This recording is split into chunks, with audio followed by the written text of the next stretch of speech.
Welcome back to Awaken Inner Wisdom, where we turn heartbreak into healing and pain into purpose. As you know, we've shifted slightly on the show and we're doing a little bit more theme based. And the theme that we had last week, which is going to continue over today, is when faith feels fragile.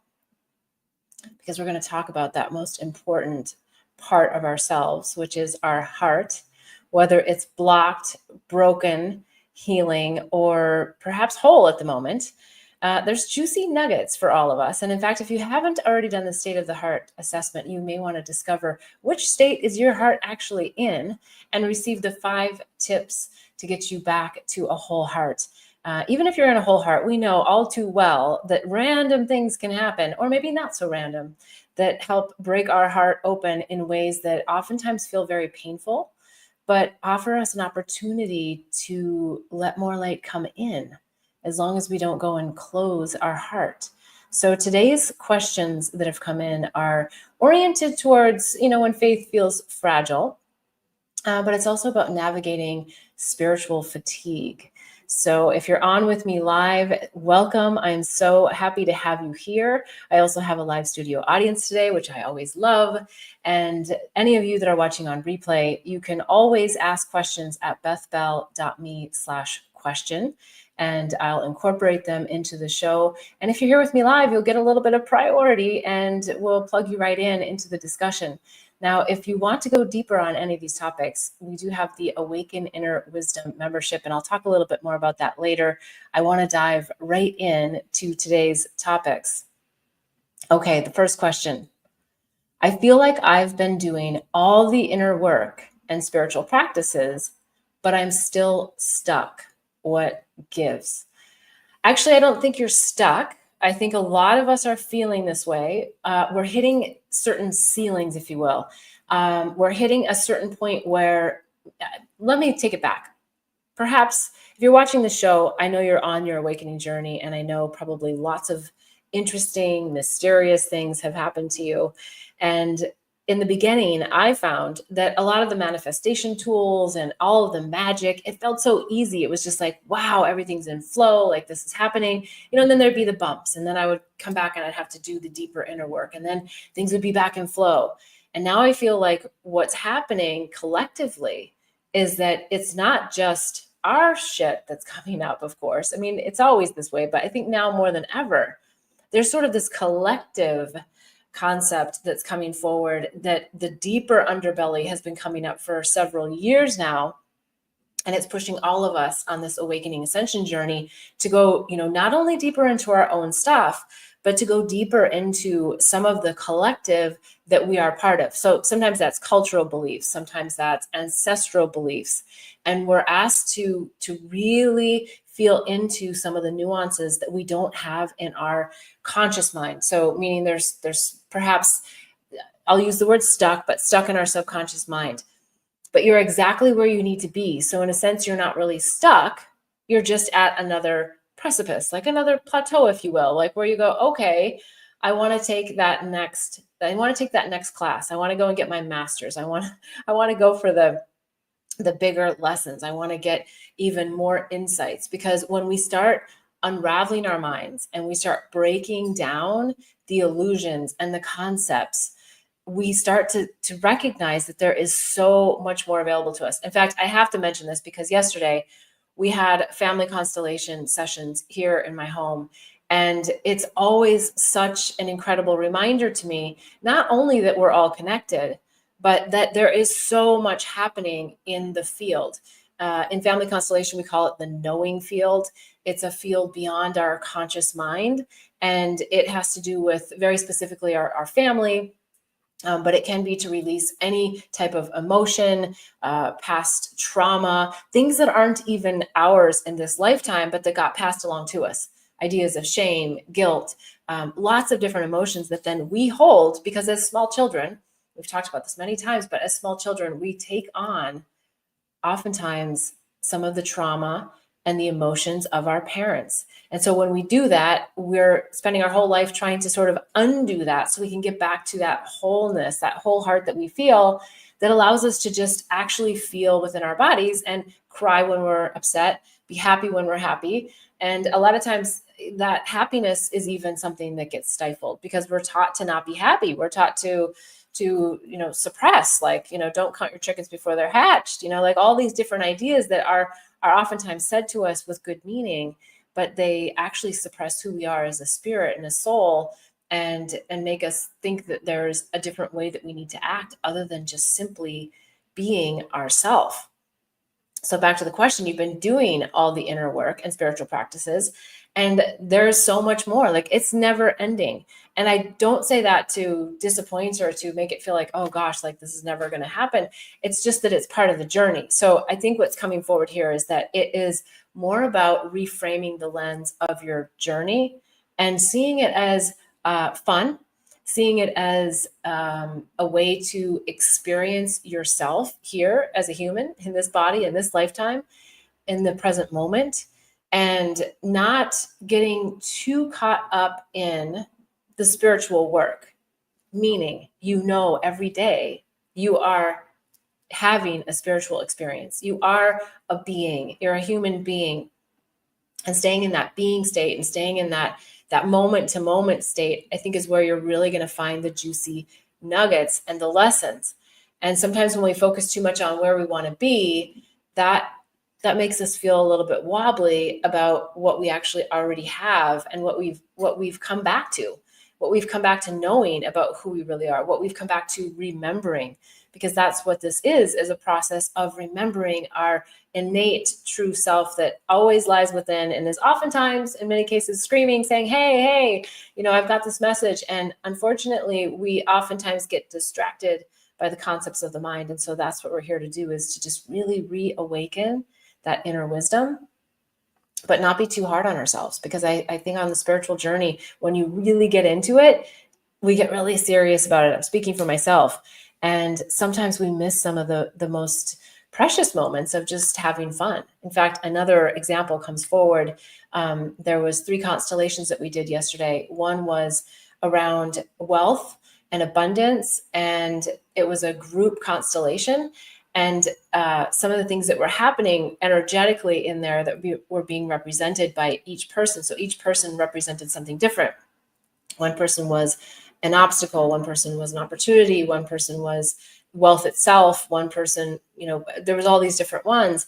And what seemed to come together is the fun factor energetically that we really need to bring through the fun, and also to not see the areas of struggle as something outside of us, and to embrace, in fact, physically the people that were representing wealth and the opportunity or obstacle were actually melding together and melting away these concepts that there is anything to struggle about. Yes, I get it. There are things that we do struggle with. So I'm not downplaying that sometimes we have feelings around this, but it's more about embracing and seeing that shadow side as part of you, not as bad, not as good, but just is in the duality, in the yin yang of who we are as humans. So I think that, the question of like what gives, let's just try to switch the lens, the energy of that to what gifts are before me right now and every day.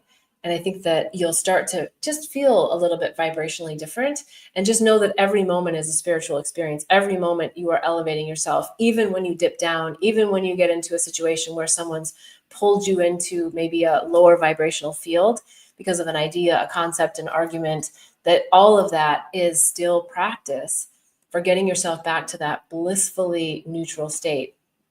That state where you know who you are, where you're remembering that only love is real and that fear is an illusion. And I think that's going to help you find a little bit more peace in the process, and that just keep using those spiritual practices. Keep building your toolbox. And I think you're going to find that you're farther along every day than you think you are. All right, let's jump into the next question. And at any point in time, if anyone on live or in the studio audience wants to jump up with a question, I'm happy to incorporate it in. Okay, what do I do when I'm spiritually exhausted, but still want to show up for others? The word discernment and boundaries come to mind really, really strongly. Now, boundaries is really identifying, is this what I want? Is this what I need? And sometimes that can feel really selfish. And as an empath, if you're an empath out there, it can feel, yeah, that selfishness can feel like maybe it's bad. Like maybe, I need to always think about everybody else. And while we definitely want to think about other people with compassion, we also still have to be very compassionate towards ourselves first and foremost. It's like the age-old example of you have to put the oxygen mask on first. So if you're feeling like your friend really needs you, but you're exhausted, the best thing you can do is say to your friend, gosh, I'm really feeling you. And whatever it is you're feeling, like, I'm really feeling that you need me, you need the conversation. Right now, I'm kind of at my own max and I don't feel like I can be here for you. I want to be, but I can't be. So it's a different way that we approach it with the boundaries. It's not like, no, I can't do it, or make something up. No, I have to stay home and do laundry or whatever, like we don't need to make excuses. We just need to set really healthy, loving boundaries that says, right now, I need this. I want to be there for you, but I got to do this for me, because without that, I won't have the energy that I need to really move through what's happening for me. And in that, I think you'll also find that there might be a really beautiful opportunity to have a different type of relationship with whoever it is you're setting the boundaries with. Now, discernment, I think discernment is, I don't know why, but I really love the word. I think it has a lot to do with our intuition, our discerning ways, but it's not judgment. It's like, let's use our wisdom and let's be discerning about how our intuition feelings come into play with our knowledge and our knowing and our conscious mind. Like, let's embrace the two and say, I'm going to use my discernment on this. I don't really know why that I don't want to do this, or why I'm saying no, or why I am whatever it is that you're doing, but that you're just really anchoring yourself into trusting that it is discernment, that you're using a level of intuition, wisdom, and knowledge all together into one that helps you navigate in a way that you can really keep beaming out your light. Like last night, a personal example, I felt after the family constellations, I really felt energetically drained. I had played a role of a representative of a father that was very angry. There was a lot of emotion that came through me playing that character. I also played a mother that had a lot of tears and a lot of heartache and a lot of sadness, and that all came through my physical body at a cellular level, these emotions. And the beauty about family constellation work, if you haven't ever done it, is that I feel that we can step into this. In fact, most of the people that were there were new, and we can step into the energies because it's not ours. Our own filters aren't there. We're not playing out our own stuff. So there's not this desire to protect ourselves from the subconscious mind. It just kind of goes beyond that. And it puts us into this space, into the knowing field, where we can play the energies of whoever we're being asked to play. We didn't even know. I didn't know which character I was in the person's constellation until the end. But it helps us to really feel into our bodies and our emotions and really practice. I look at family constellation as almost like how going to the gym to build muscle is, how family constellation work is to feeling your own emotions. Because there's so many emotions that I've learned myself over the years that I wasn't allowing myself to feel in my own experience of life. But when I was representing someone else, oh, wow, okay, I could experience that. So it really kind of helped me and helps me, continues to help me, even when I'm, especially when I'm doing someone else's constellation, because I'm able to feel into that. So why I bring that up is that I think that's also really helped to bring through discernment, to bring through like anchoring in like, how do I feel about this so that I can use my intuition. And I can be in a place where I feel like, yeah, it might not make sense to everybody else, but it makes sense to me in this moment. And I can always change my mind if it changes in the next moment.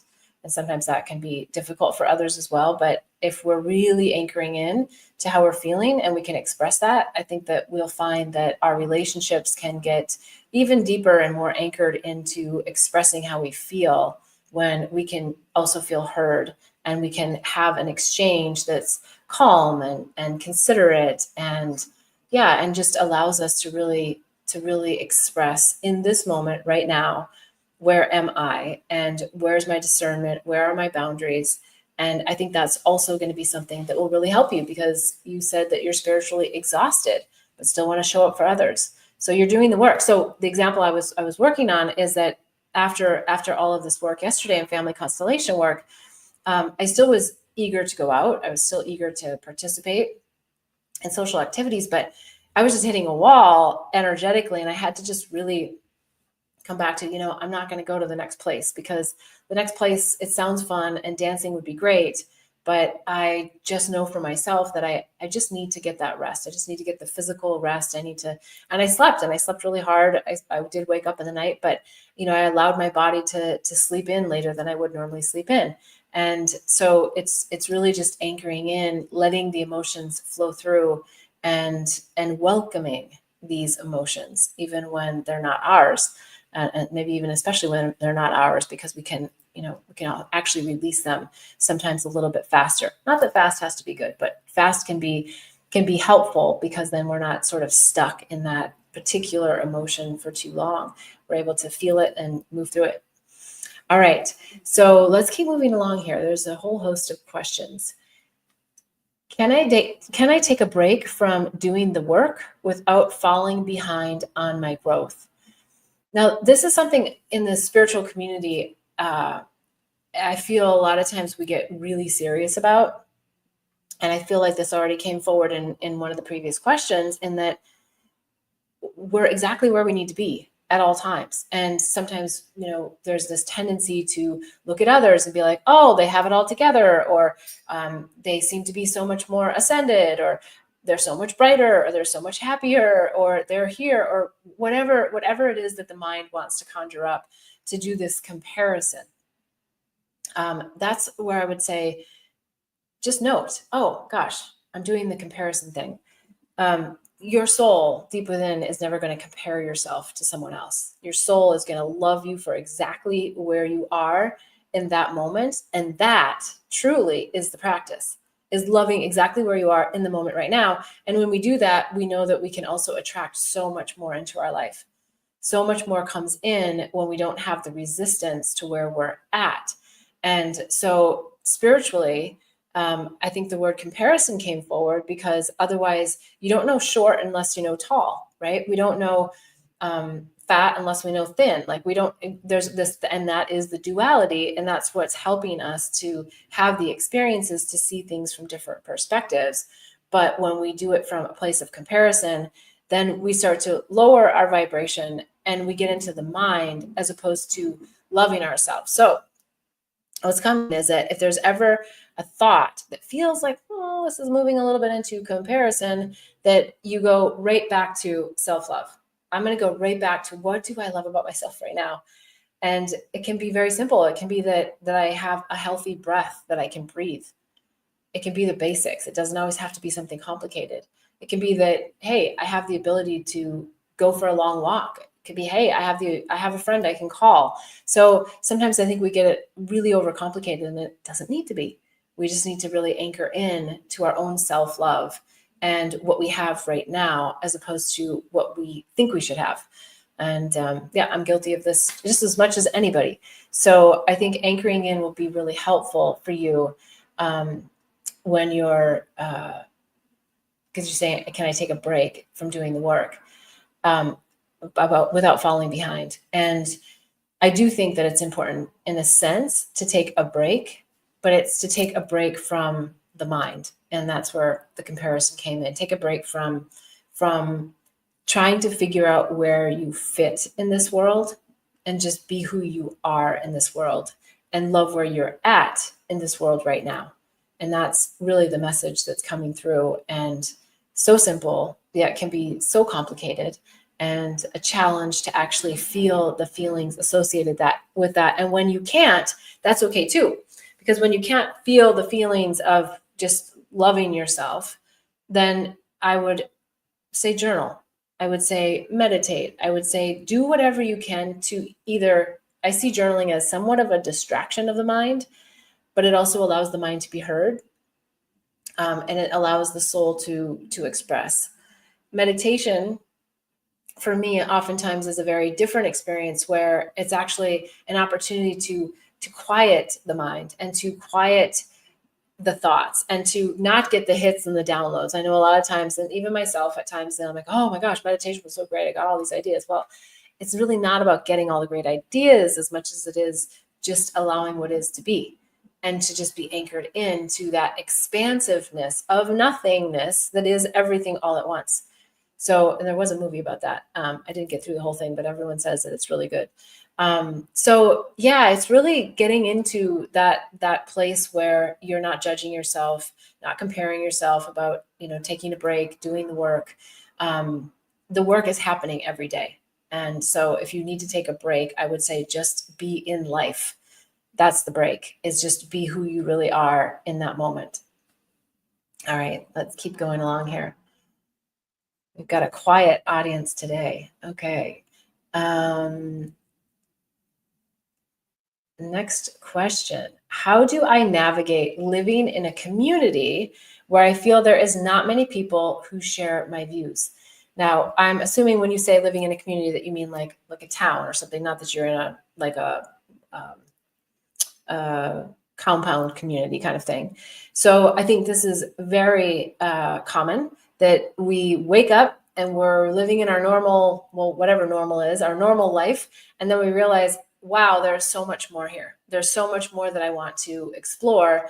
And when we explore and we start to shift our perspectives, sometimes our friends change. Sometimes the people in our community start to see us differently. Oh, she's, I don't know, she's in a cult, or she's doing this, or she's, that. And there's a lot of judgments that come. And that's where it's so important to have the support of others who are on this awakening journey, who are really wanting to be in this energy of transmuting ideas, transmuting concepts, and wanting to move into a place that is more expansive, less judgmental, and is a place of freedom from the mind, a place of freedom from the chains oftentimes that we put on our heart when we are in a heartbreaking situation, or our heart aches about something. Could be, anything out there in the landscape. So I think that you're really going to find that, that the community could be online. It doesn't always have to be in your physical town, as much as we love that. And I've had times where I felt like I had a strong community in the actual physical town. And then there's times where I felt like, I just feel like a fish out of water, especially during my corporate life. That was a time when I felt like I didn't have other people that understood and I couldn't even talk about what I was going through. So there's tons of platforms online. There's also the Awaken Inner Wisdom membership, where we go deeper. Now you're on the show, you can listen, you can comment, but in the Awaken Inner Wisdom membership, we get into deeper discussions, and we're actually in a room where we can online talk to each other and have that really deep conversation that so many of us are desiring, but so often don't have in a community. So keep your eyes open. I think now that you've asked the question and you're opening that box, there's going to be some things that come forward. The other thing that's coming forward specific to this question is just say yes to things. Sometimes we want, and I don't feel this for you specifically, but sometimes we want to judge an activity, a group. I'm thinking of something, I don't know, it was probably a year ago. I was like, I don't know if I want to go to that. Are they in my mindset? Are they, is this the kind of activity I want to be part of? And I went, and it was absolutely beautiful. It was beyond what I could have imagined. And I'm so happy that I said yes, and that I didn't step into this idea of, well, I don't know if they're really, where I'm at and where I'm at on my journey. And so say yes to a lot of things, and keep your eyes open for opportunities, and perhaps come up with a question, a very heartfelt question that you can ask people when you're out and about, that helps them open, just gives you an idea of like, hey, where are you at in life? And you never know where that may lead you. Like something's coming to mind just by saying to someone, it might be someone that you go to a gym class with and someone that you sit next to, that say, hey, have you run across any really heartfelt events or opportunities or communities or clubs? So boom, like you've opened it up in a different way that doesn't feel like you're opening yourself up to rejection. You're not asking them, hey, do you want to go have a coffee? Which you can do too. But we're asking and inquiring and opening the gate for more of this to come to you. So I think just by asking the questions and having something that's just feels natural, that rolls off your tongue, and who knows, maybe it's just meant that spurs on a conversation, and maybe the two of you do end up going to have coffee. Like maybe she says, yeah, I don't feel like I have that. Yeah, I'm looking for that too. Well, hey, let's, and who knows, maybe you even start something together that feels very heartfelt. All right, we've got another question here in the live studio audience. I want to jump over to that. I would like to ask you about, in terms of a partnership, if using the theme of faith and fragile, if you, just for a conversation, you represent faith and the other person represents the fragile, and you're trying to make a decision, for example, to have children, and you're coming from a place of like, it's an invitation from the universe, I'm getting a very strong yes from my whole body, but the other person is more from a fragile standpoint. Well, our finances and these things, and like more like the limitations of life right now. Any wisdom that you can offer in regards to that dynamic and how those two worlds merge to make a decision in life? Yeah, that's a really good question. I think, there was probably a conversation that happened when you first got married around this topic. And oftentimes that changes over time. People grow in different ways, people have different ideas, but it feels like specifically to you and your husband that he's not ready, that it actually might have little to do with the children part. Yes, it has to do with the children part or having children, but he's not ready. And the word freedom comes through. Like I think for men, oftentimes, and again, I know this is this general sweeping statement, it might not be true for him specifically, but there is an aspect of freedom that gets taken away when children come.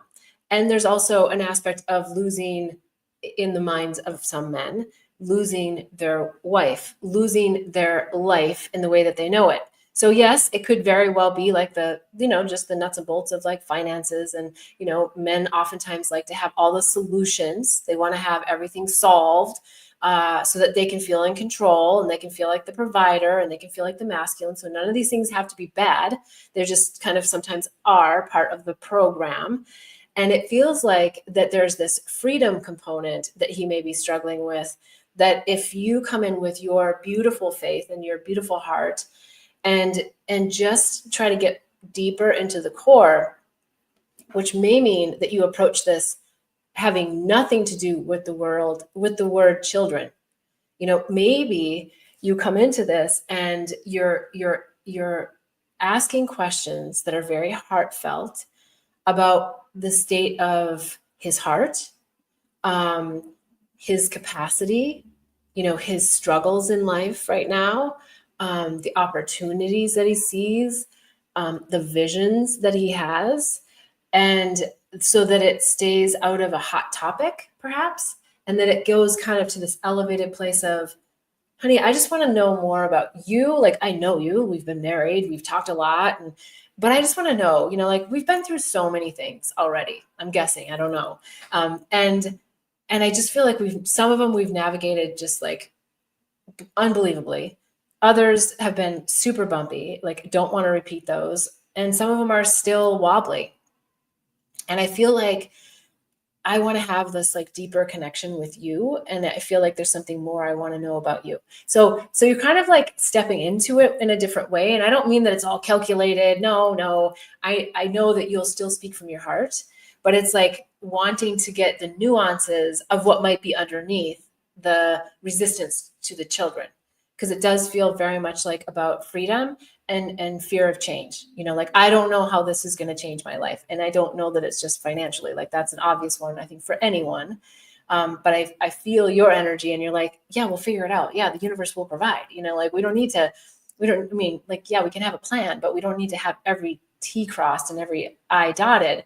And oftentimes, again, generally speaking, men think like that. And that's the beauty of it too, because then sometimes they can really hold that third dimensional grounded place in the relationship. And then sometimes the woman, not always, but can be a little bit more like open. And yeah, I think that's our role, to be receiving and to bring concepts and to expand and to grow and offer to our partners that they can expand and grow with us.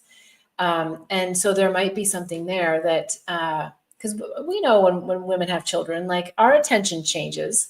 It changes. It has to. And that's scary sometimes for men, because they don't know where they fit in, whether it's like the sexual intimacy that changes, or it's the sleep or the lack of sleep that changes. There's a lot of change that comes with that. So I think if you just kind of going back to like get the vision from him, and what's coming is to even just talk about it. Like, I know it sounds so cliche, but like, honey, in 5 to 10 years, is there something that you're feeling like really strongly about wanting to have, or a place that you want to be, so that you kind of get them into that visionary place, and then start dropping in the rooms. And, like, well, then what does this part of our life look like? What does this part of our life look like? And then I think you'll get more from his heart, what he's thinking, and less from his head, because it's a different way that you're coming about it. Yeah. And it feels like, it feels like there's a few more bits for him in there. And I feel like it's the shadow work that he needs to do. And it might have something to do with his own childhood, a memory that he has that he doesn't want. And this may be conscious, subconscious. I may be totally off, but I'm feeling like there's a shadow side to it, that he doesn't want to repeat that pattern. There's something from his own family that he's worried about having repeat, and he doesn't want to be part of that. So maybe there's just a dusting off of that as well. And if all of that goes awry, he doesn't want to talk vision. He doesn't want to be in his heart. He's just completely closed off, and you're sitting there just like wide open.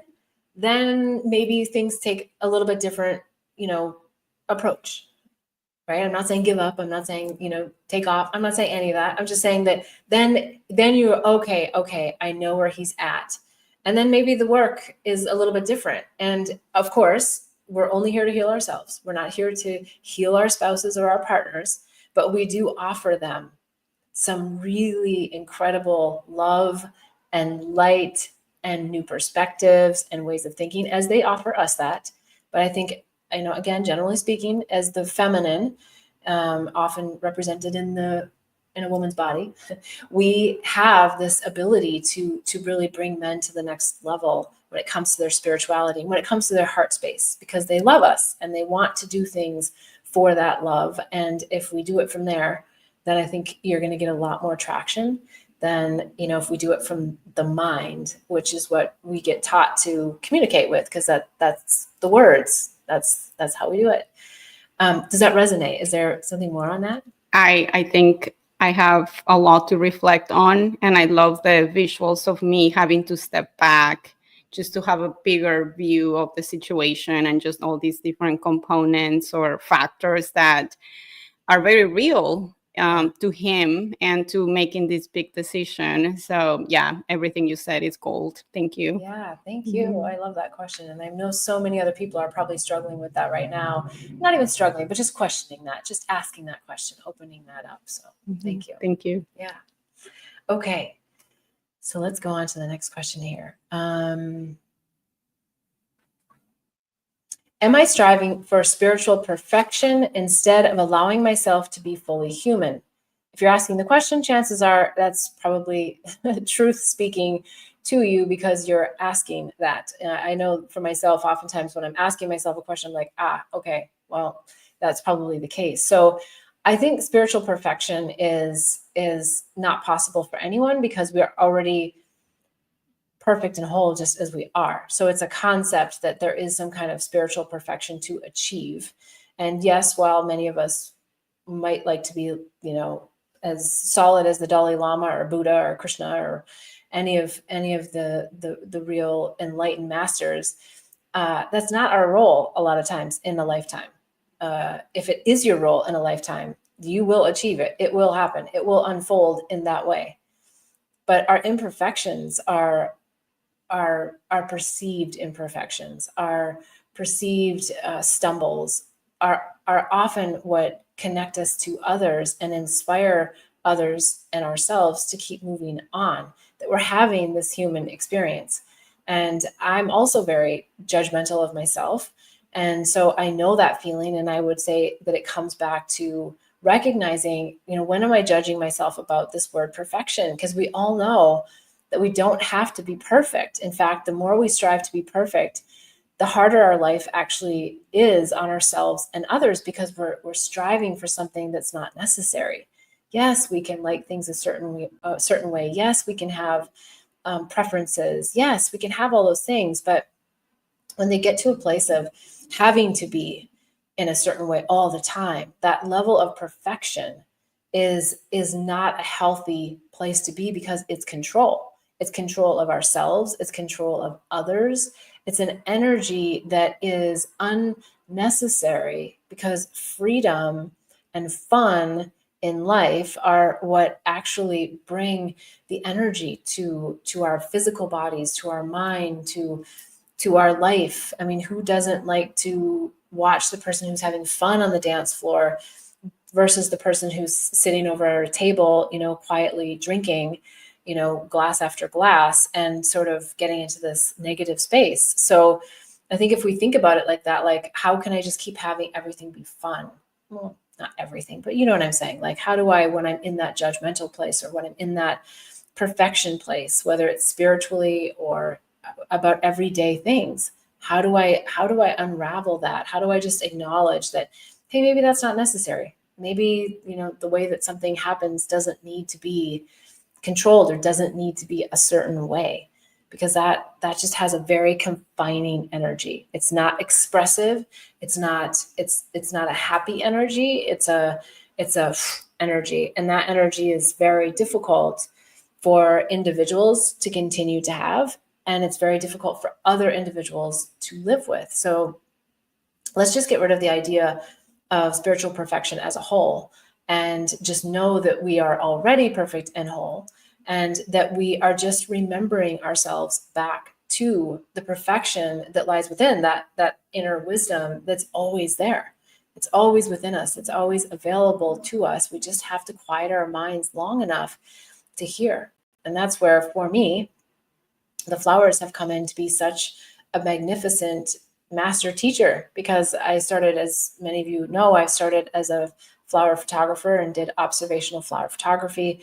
And what I realized is it was the universe's sneaky way of getting me to meditate, because it was distracting me enough to where I was really in touch with the energy of the flower and the sunlight and maybe a raindrop or whatever was on it.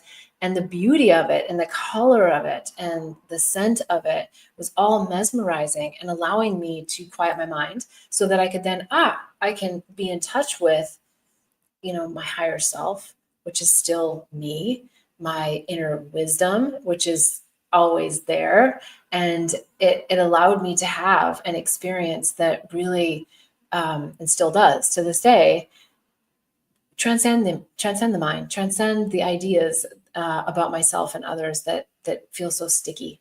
So hopefully that's helpful, that if there's something that you find that you kind of lose yourself in, maybe it's painting, maybe it's surfing, that those are also great ways to just go back to that remembrance and get out of the perfection, get out of everything having to be perfect, and seeing with curiosity what it's supposed to turn out to be. Not supposed to, but what it is unfolding, blossoming to be. And then I think you'll be on a whole different energy line as to how you navigate in life. And I think you'll also find that it's really helpful for everyone else to navigate and flow in the river with you. Okay, let's go on to the next question.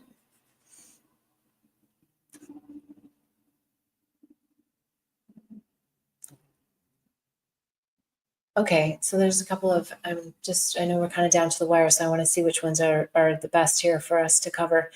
What beliefs or expectations about awakening might be draining me right now? What comes forward on this is it's not as much your expectations about awakening. I mean, it might be that, you feel like, oh, I should be somewhere else in a different state, in a different ability. I think it's monitoring in a really self-loving way, not a judgmental way. How am I reacting to things that are happening out in the community, things that are happening out in the media, things that are happening, and recognizing all of these as sort of like a play and stories that are playing out, stories that are unraveling as we go for us to observe. Because I know I hate to take into this realm because I'm not about politics, but what's always so interesting for me is when people get so intensely riled up about some of the politics happening. I understand.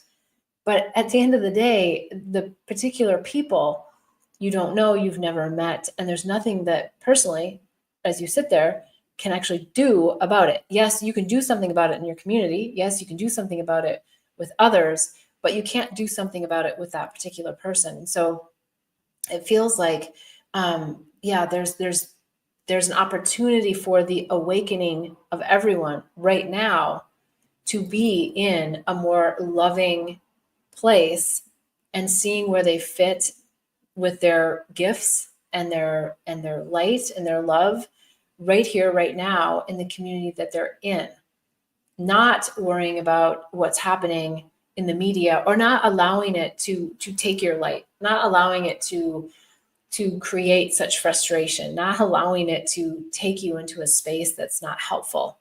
I feel that it's so much more about really being who you are as a light being and as someone who's bringing light to the earth, bringing light to humanity, and lightening your own load, because that's what we're talking about here, right? Is that when we're dismantling some of the belief systems that are no longer serving us, we're lightening our load. Then we're not sitting in these deeper feelings of shame, guilt, whatever they are, whatever these emotions are that have anchored in from childhood or from something really recent, things that have happened yesterday, things that if we don't process the emotion and we just keep sucking it up, then we're not going to be able to release it and transmute it and allow it to just flow through.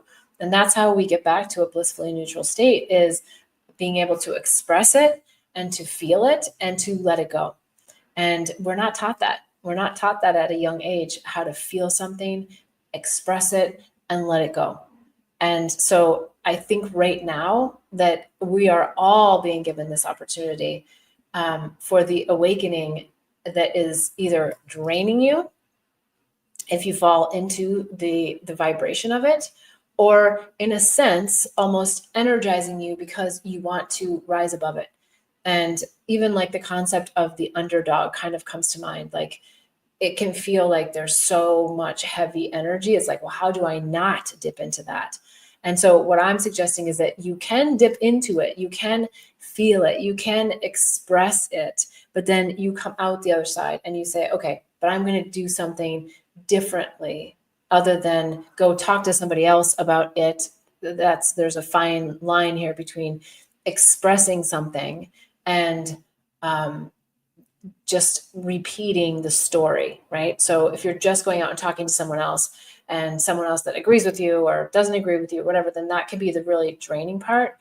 But expressing the more heartfelt part of it, the part that is deeper in your soul, and letting that come out and letting that come through is what I'm referring to when I'm saying expressing. The other expressing, the riots in LA, all of those things are an expression.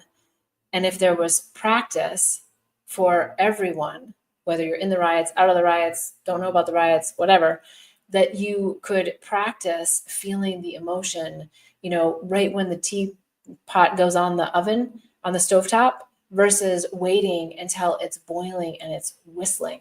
Because once it's whistling, then there's a lack of awareness that happens for people, because then they're in such raw emotion that they're actually they're disassociated almost with the emotion, and they're just expressing the emotion in a way that is not palatable for most people to be able to carry, and it's triggering for others. So other people who have had, some water boiling in the teapot, they're also going to be triggered to go to that whistle.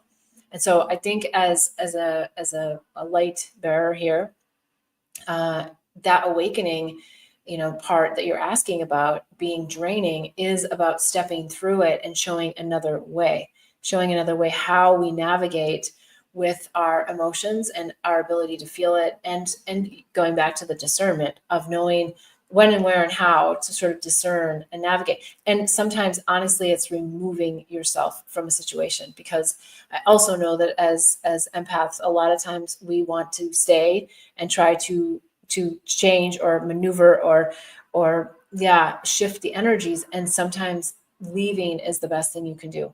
It's not always trying to stay and work through it in that moment.